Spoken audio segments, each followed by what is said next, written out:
안녕하세요. 물리 안철호 선생님입니다. 반갑습니다. 네, 혹시 제 자료는 이렇게 받으셨을까? 이렇게 빨간색 있는 게 제 자료입니다. 안에 보시면 제가 한 장짜리 시간표도 넣어놨고요. 안에 있는 건 이제 우리 고1 학생들 시간표만 들어가 있고, 혹시 이제 그 고2 자녀분이 계신다면 제가 고2 수업은 시대인재에서만 진행을 합니다. 그래서 주로 고등부 고1, 고2 수업은 시대인재 주로 많고, 그다음에 다원에서는 현재 중3, 또 현재 고1 수업까지 진행이 되게 된 점을 아시면 되겠습니다. 우선 이제 방금 전에 이제 이 통합과학에 대한 내용을 들으셨고요. 사실 뭐 이제 고1 과정에 대한 것들은 이제 많이 아시니까 이제 다 순서도 잘 아실 텐데, 아무래도 이 과학 과목 같은 경우가 특히 이제 물리, 화학, 생명과학 이렇게 개별 과목 같은 경우에는 좀 이름들도 좀 많이 바뀌다 보니까 아직 좀 헷갈려 하시는 것 같아요. 그냥 막연하게 우리 아이는 뭐 물리 1을 한 바퀴 돌았다, 또 뭐 물투를 했다, 뭐 어디서 뭐 어떤 수업을 들었다, 뭐 이 정도만 알고 계셔가지고요. 제가 뭐 용어 한번 정리를 해드리도록 하겠습니다. 우선 이제 현재 고등학교 2학년, 3학년 학생들은 그냥 이제 통합과학, 또 고2 때는 원과목, 고3 때는 2과목 이렇게 되는 거고요. 좀 전에 이제 뭐 통합과학 1, 통합과학 2 이거는 이제 이렇게 1, 2처럼 어려운 뭐 1이 쉽고 2가 어렵고 이게 아니라 통합과학 1학기 과정, 통합과학 2학기 과정, 그래서 보통 통합과학 1, 통합과학 2 이렇게 표현을 하게 되는 겁니다. 근데 이제 더 이상 이제 우리 아이들은, 우리 고1 아이들은 이렇게 1, 2라는 용어를 사용하지 않아요. 현재 이제 고등학교 2학년 학생들은 이제 물리 1을 1년 동안 배우는 게 일반적이고, 물리 2를 또 1년 동안 배우는 게 일반적인 과정이지만, 이제는 더 이상 이런 용어는 이제 사용되지 않는다라고 생각하시면 됩니다. 그래서 2학년 1학기 때 물리학, 그 다음에 2학년 2학기 때 역학과 에너지 조금 비켜드릴게요. 그 다음에 3학년 1학기 때는 전자기와 양자 이렇게 배우게 됩니다. 근데 이름이 너무 어렵죠. 그러니까 그냥 이렇게 이름을 하나하나 기억하시기보다는 그냥 학기별로 우리 아이는 2학년 1학기까지 준비를 했어, 또 2학년 2학기까지 준비했고, 또는 3학년 1학기 것까지 준비해서 이렇게 학기별로 기억하시는 게 훨씬 더 편하세요. 그리고 이제 내용적인 면으로 봤을 때는 저기 있는 물리 1에 해당하는 게 이제 물리학, 그 다음에 물2를 이렇게 좀 쪼개가지고 이렇게 역학과 에너지, 전자기와 양자 이렇게 구분했다라고 생각하시면 되겠고요. 난이도로 따지면 이 역학과 에너지가 가장 어렵습니다. 가장 어려운 내용이고, 그 다음 난이도는 저기는 물리학, 그게 이제 그 다음 난이도고, 제가 느끼기에는 얘가 제일 쉽기는 합니다. 저는 이게 제일 쉽거든요. 그래서 보통 이런 식으로 이제 난이도를, 이게 제일 어렵고 그 다음입니다. 그런데 이제 이렇게 원래는 이제 물리학 1이라는 과목을 1년 동안 배우던 거를 이제 한 학기 안에 이제 축소를 시킨, 압축을 시킨 거죠. 그러면 이제 뭔가 내용적인 면이 뭔가 줄어들거나 뭐 이런 게 있어야 되는데, 이미 이건 이제 교과서가 다 나와 있는 상태입니다. 그래서 그냥 네이버에다가 각 이름들을 쳐서 검색하시면 누구나 다 현재 구입을 하실 수 있으세요. 그래서 제가 기존에 있었던 물리학 1과 우리가 이제 2학년 1학기 때만 배우는 이제 물리학 책의 교과서 두께를 보면 거의 동일하고요. 출판사에 따라서 오히려 더 두꺼워진 책들도 교과서들도 있습니다. 그래서 양적인 면이 줄어든 것이 아니라 그냥 학생들한테 부담이 늘어났다라고 생각하시면 될 것 같아요. 그래서 어쨌든 이 2학년 1학기에 해당하는 물리학을 준비를 해야 연계성을 갖고 있는 이제 2학년 2학기, 3학년 1학기까지 이어갈 수 있기 때문에 어쨌든 물리학을 잘 해놔야 그 다음 이제 진로 선택 과목으로 이제 이어질 수 있다라고 생각하시면 되겠습니다. 그 다음에 이제 제가 생각하는 이제 순서는, 만약에 아직까지도 물리학을 한 번도 돌려보지 않으신 상태라면 적어도 여름방학 때는 2학년 1학기에 배우는 물리학을 이번 여름방학 때 공부하시는 게 맞고요. 그 다음에 겨울방학 때는 2학년 2학기에 해당하는 역학과 에너지를 준비하시는 게 맞습니다. 그래야지만 이 역학과 에너지가 가장 어렵다고 했잖아요. 그래야 그 다음 여름방학 그리고 바로 시험에 들어갈 수가 있기 때문에 여기는 그래도 미리는 해두셔야 될 것 같은데, 벌써부터 이번 여름부터 이거를 준비하려는 분들이 계세요. 네, 저희는 이제 시대인재에서 이 수업을 이제 이번 겨울부터 진행을 하게 되고요. 제가 지금 큰 학원들을 봤는데 아직까지 이거를 개설한 학원들은 별로 없는 것 같아요. 근데 이거를 소규모 학원에 가서 이걸 배우시면 선생님 연습시켜 주시는 겁니다.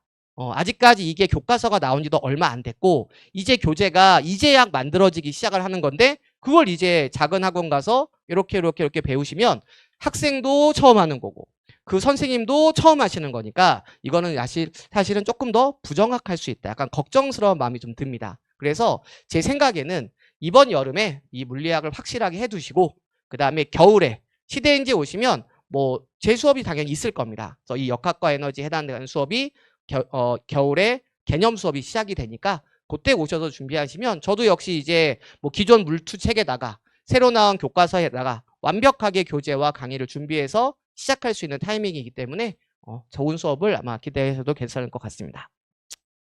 그래서 저는 이번 여름에는 이제 물리학에 대한 집중을 추천을 드리고요. 일단 이 물리학이라는 과목은 총 3개의 단원으로 구성이 되어 있습니다. 물론 이제 이 물리에서는 역학이라는 게 가장 어렵다 얘기는 이제 당연히 들어보셨을 거고요. 그 역학에 해당하는 단원이 1단원이라고 생각하시면 됩니다. 그래서 1단원이 역학단원, 2, 3단원은 전자기, 파동 뭐 이런 식의 대목이 있는데 사람들은 이제 이름이 좀 어려우니까 1단원은 그냥 역학, 2, 3단원은 역학이 아니다 이러면서 비역학이라고 표현을 하십니다. 근데 저는 이 비역학이라는 용어를 되게 싫어하거든요. 제가 만든 용어는 아닙니다. 왜냐하면 이 비역학이라고 이름을 붙여버리면 약간 오해가 생겨요. 왜냐하면 역학은 뭔가 물리에서 계산하고 어려운 부분과 같은 좀 느낌이 있는데 이렇게 비역학이라고 해버리면 아 이거는 그냥 암기하는 곳인가 보다. 그러니까 역학만 하면 돼. 비역학은 그냥 나중에 외우면 돼. 이렇게 생각하실 수가 있으세요. 근데 실제로 제가 이번에 새로 나온 교과서를 한 장 한 장 넘겨가면서 거기 나오는 식을 한번 세봤습니다. 공식을 세봤는데 오히려 역학보다 비역학이 더 계산이 많아요. 그리고 비역학이 훨씬 더 식이 복잡합니다. 그냥 예를 들어 역학은 식이 되게 간단해요. 예를 들면 뭐 질량 곱하기 가속도 또는 힘 곱하기 시간, 힘 곱하기 거리 이런 식으로 굉장히 간단하게 식이 나와 있는 반면에 비역학은 훨씬 더 식이 더 복잡하기 때문에 이게 잘못 알고 계신 분들이 되게 많으세요. 그래서 역학, 비역학은 계산과 암기 단원이 아니라 역학은 그냥 물체의 운동에서 계산을 하는 거고요. 비역학은 그 외적인 부분, 뭐 전기라든지 자기장이라든지 파동이라든지 이런 부분에서 계산하는 걸 우리가 비역학이다라고 얘기하시면 되겠습니다. 그래서 어디 가서서 만약에 누군가가 비역학은 그냥 뭐 나중에 외우면 되는 거 아니야? 그러면 그냥 가만히 계셔도 될 것 같습니다. 왜냐면 이렇게 힘들게 오셨는데 그 고급 정보를 뭐 전해드리실 필요는 없잖아요. 그죠? 그러니까 그냥 그분은 그렇게 생각하시는 거고 나는 분명히 알고 있다라고 딱 마음속에만 갖고 계시면 되지 않을까라고 생각을 드려요. 그래서 제 생각에는 시간의 여유가 되신다면 당연히 역학, 비역학 파트 다 공부하는 게 중요하고요. 또 역학이라고 해서 이게 1학기 중간고사만 준비가 되는 게 아니거든요. 왜냐하면 이게 현재 한 학기에 집중 이수를 하고 있는 현재 학교들을 봤을 때는 보통 선생님이 2분이 들어오셔서 1단원, 2단원을 보통 동시 진행을 하세요. 그래서 이걸 중간고사에 보고 나머지를 기말고사에 보고 이렇게 되기 때문에 뭐 중간고사만 대비를 하기 위해서 역학만 하고 있다? 그것도 약간 잘못된 생각이 있을 수 있습니다. 그래서 일단 역학이랑 비역학은 좀 균형 있게 공부하는 게 중요하고요. 대신 이런 수는 있어요. 이 역학이 자꾸 어렵다라는 얘기가 많이 도는 이유는 학교 시험이 조금 어렵게 냅니다. 역학 파트를요. 왜냐하면 준비를 한 학생들이 많거든요. 누구나 물리에서 역학을 준비한다는 건 당연하다고 생각하기 때문에 역학에 대한 그런 공부들은 많이 되어 있어서 조금 어렵게 내야 변별력을 가질 수가 있어요. 그래서 역학은 조금 시험 난이도가 좀 어려운 편이고요. 비역학은 조금 수월하게 내도 변별력이 있어요. 왜냐하면 공부를 한 학생이 많지 않기 때문이죠. 그래서 아무래도 우리가 주변에 들어보면 역학이 좀 어렵다라는 얘기는 아마 그래서 그런 것 같고요. 그렇기 때문에 공부량을 똑같이 가져가실 필요는 없으세요. 그래서 역학 같은 경우는 이렇게 개념 배우시고 문풀하시고 심화하시고 이렇게 하면 역학 준비를 이제 최소한으로 되는 겁니다. 이 횟수를 줄일 수는 없어요. 아무리 물리를 잘해도 아무리 수학을 잘해도 요 3회차 이상을 줄일 수는 없습니다. 적어도 개념하고 문풀하고 심화까지 최소한이 이만큼 말씀드리는 거고요. 비역학은 그만큼 필요 없습니다. 개념 정확하게 배우고 문풀까지 가면 충분히 경쟁력 있게 시험을 볼 수 있습니다. 왜냐하면 아까 말씀드린 것처럼 비역학 파트는 준비를 한 학생이 그만큼 적기 때문에 그 정도 난이도로도 충분히 극복해 나갈 수가 있다는 거죠. 그래서 최소한 요 정도 회차로 공부하시면 돼서 제가 지금 말씀드리는 게 아까 말씀드린 게 이번 여름방학 때 개념을 해두셔야 겨울에는 문풀을 한번 할 거고 시험 대비 때 심화 문제까지 풀면서 바로 들어갈 수 있는 최소한의 코스가 지금 이렇게 되는 거고요. 또 이제 우리 아이는 그래도 개념을 한번 돌렸으니까 그냥 이제 바로 문풀이나 심화로 하면 되는 거 아닌가? 우리 아이는 개념은 알겠다고 하는데 문제가 안 풀린다고 하니 바로 이걸로 들어가면 될 거 아닌가? 그건 조금 더 고민해 보셔야 될 것 같습니다. 이게 개념을 한번 돌렸다는 게 완자로 한번 돌린 건지 아니면 정말 타이트하게 개념도 사실은 물리도 개념을 제대로 배우면 어렵다는 소리가 나와야 되거든요. 근데 재밌다, 쉽다, 다 알겠다. 이거는 사실 어떻게 보면 조금 쉽게 배운 걸 수도 있습니다. 그래서 적어도 저한테 개념을 배운 학생들은 고2 모의고사 기출까지를 개념에 하기 때문에 고2 모의고사 기출 정도까지 풀 수 있으면 개념이 잘 되어 있는 거고요. 적어도 이제 문풀에 가게 되면 고3 기출 문제까지 푸는 게 문풀 과정이 되는 거고 심화 과정은 고3 기출 문제를 단답형 주관식 형태로 가서 난이도를 끌어올리면 그게 심화가 되는 거예요. 그래서 예를 들어서 우리 아이가 자이 스토리를 어느 정도 풀 수 있어. 그게 문풀입니다. 그게 심화가 아니고요. 그게 제가 생각하는 문풀이고요. 제 반에 오시면 심화에 가게 되면 그거에서 플러스 단답형으로 해서 좀 더 타이트하게 이렇게 들어가는 게 저한테는 심화라고 저는 생각을 해요. 그 다음에 이제 제가 7월에 개강하는 수업이 아까 말씀 그 한 장짜리에 다 들어가 있습니다. 일단 역학 개념이 있고요. 비역학 개념이 있고요. 그 다음에 주 2회 수업이 있고 그 다음에 역학 문풀 수업이 있습니다. 그래서 이거는 실력에 맞게 가셔야 될 것 같고요. 개념이 아까 말씀드린 것처럼 그냥 완자 정도의 수준을 돌리셨다면 개념을 다시 하는 게 맞습니다. 그러면 이제 저와 함께 빈틈도 다 채워 넣고 그 다음에 고2 모의고사 기출 문제들까지 다루면서 개념을 완성하게 되는 거고요. 그 다음에 역학 문풀로 오시면은 그냥 단순히 개념을 한 바퀴 돌린 정도로 오시면 맞출 수 있는 문제가 별로 없을 것 같습니다. 그러니까 적어도 여기에 들어온다는 얘기는 다른 학원에서 개념을 2회 이상 돌렸다던가 아니면 다른 학원에서 개념도 돌리고 문풀까지도 어느 정도 많이 해놓은 상태에서 온다면 아주 만족스러운 수업이 될 수 있다고 생각이 드는데 단순히 그냥 개념 했으니까 이번엔 문풀이겠지 이런 마음으로 오시면은 어려울 수 있다는 거죠. 그래서 그냥 고2 모의고사 문제들 정도까지 연습을 시키시고 싶으시다면 개념반입니다. 개념반이 맞고요. 그 다음에 개념이 적어도 2회 이상. 저한테 개념을 한 번 돌리셨으면 괜찮습니다. 저는 이미 그렇게 수업을 진행을 했으니까요. 그래서 저한테 개념을 한 번 돌렸다든지 다른 곳에서 2번 이상 돌리셨다면 문풀도 괜찮습니다. 그리고 단기간 안에 빠르게 한번 돌리실 거라면 주 2회 전범위 수업도 있습니다. 시간표 알게 보시면 다 있으니까요. 참고해 주시면 되겠습니다. 그 다음에 이제 마지막으로 과제 및 클리닉 테스트만 다시 한번 설명드리면 요거 한 장 찍어 두시면 아마 제 수업 때 어떤 문제를 다루는지 아마 아실 수 있으실 거예요. 제가 잠깐 비켜드리겠습니다. 지금 노란색으로 색칠되어 있는 부분이 개념반에서 다루는 문제들입니다. 그래서 보통 고2 모의고사 기출이 일반적인 제가 주는 과제의 난이도고요. 그게 조금 어려울 경우에는 이제 완자라든지 이런 이제 쉬운 문제들을 이제 추가로 줘요.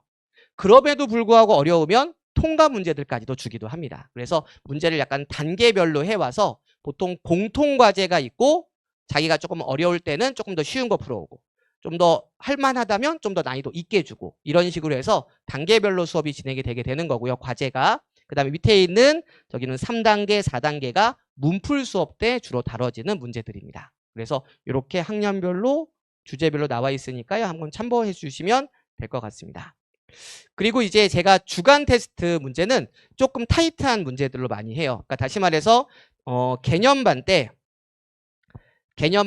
과제로 요 노란색 부분을 과제로 다룬다면 테스트 때는 요 밑에 있는 문제들로 테스트를 하게 됩니다. 그래서 학원에 왔을 때 그냥 쉬운 문제 여러 번 풀어보고 그냥 만족감 있게 가는 것보다는 적어도 학원에 왔을 때 약간 좀 더 긴장감을 느낄 수 있도록 조금 더 어려운 문제들로 주간 테스트를 보게 되고요. 그리고 재시험 같은 경우는 여기 위에 있는 노란색에 해당하는 문제들로 제시까지 보게 됩니다. 그래서 보통 전원 다 제시를 보고 간다라고 생각하시면 될 것 같아요. 일부러 문제를 조금 더 연습하라고 해서 주간 테스트를 조금 타이트하게 하고 재시험까지 보고 갈 수 있도록.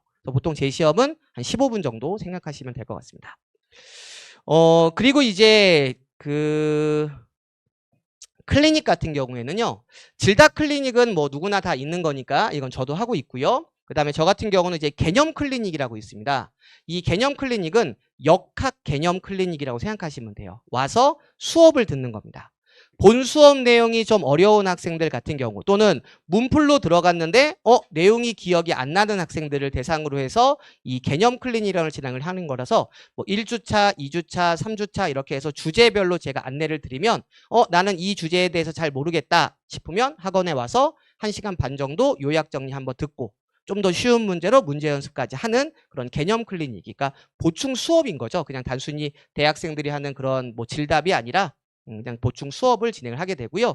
이거는 이제 제가 하는 게 아니라 저희 연구실장이자 대찬학원에서 현재 물리 강의를 진행하고 있는 다른 선생님을 초빙해 와서 제가 이 개념 클리닉은 부탁을 드릴 거예요. 그래서 아마 지금 예상은 물론 학원 강의실이 어떻게 배정되는지 봐야 되겠지만 현재 예상은 화요일 낮 시간 아니면 금요일 낮 시간이 될 것 같긴 합니다. 그래서 그 2회 중에 하루 정도 또 자기가 모르는 주제 때 오시면은 이 개념 클리닉 들으실 수 있으시고요. 만약에 개념 클리닉이 시간이 안 맞는 경우에는 영상도 보내드리니까요. 그 영상을 보시고 보충하면서 따라오시면 될 것 같습니다. 그리고 마지막으로 제가 꼭 말씀드리고 싶은 건 물리라는 과목은 두발 자전거, 절대 네발 자전거처럼 한 번에 탈 수 있는 그런 것이 아니라 누구나 다 한 번씩은 어려워하는 두발 자전거라고 생각하시면 돼요. 이번에 수학을 1등급을 마시셨고 이번에 통합과학을 1등급을 마시셨어도 물리는 어렵습니다. 그게 맞는 거예요. 그게 맞는 거. 다른 과목입니다. 그래서 연산 능력이 필요한 것도 아니고요. 이 물리라는 건 사고력이 필요한 거기 때문에 누구나 다 물리적으로 생각하는 법을 배워야 물리 문제가 풀리는 거거든요. 그러니까 왜 너는 수학도 잘하고 통과도 잘하는데 왜 물리가 어렵니? 화학도 잘하는데 왜 물리가 어렵니? 그게 맞는 겁니다. 그게 맞는 거예요. 그러니까 우리 아이가 어쨌든 지금까지 잘 해온 만큼 분명히 결과가 잘 나올 테니까요. 그때까지만 좀 기다려 주시면 저와 함께 잘 한번 해보도록 하겠습니다. 고맙습니다.